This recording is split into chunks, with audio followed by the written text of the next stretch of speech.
Et à l'automne 2019, après de trop nombreuses disputes, des coups et la prise de conscience qu'il ne changerait jamais, elle décida de le quitter, au grand soulagement de ses parents. Elle quitta son appartement, emportant avec elle uniquement le nécessaire pour s'installer dans la résidence universitaire.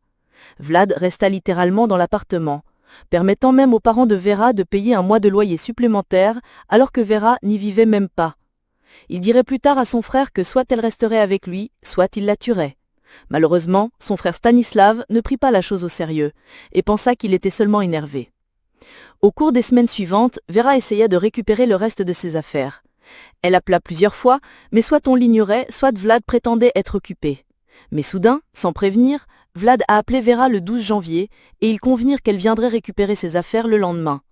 Vlad donnerait plus tard sa version des faits, lors de son interrogatoire.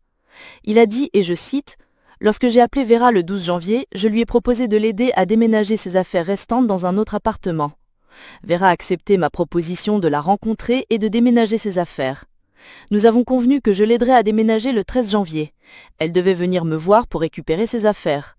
Le 13 janvier, vers 4 ou 6 heures du soir, Vera est venue me voir. Nous avons emballé nos affaires, elle et moi, car je voulais aussi quitter cet appartement, je ne voulais pas y rester sans Vera.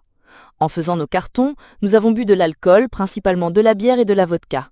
Après ça, je me suis sentie ivre et Vera aussi.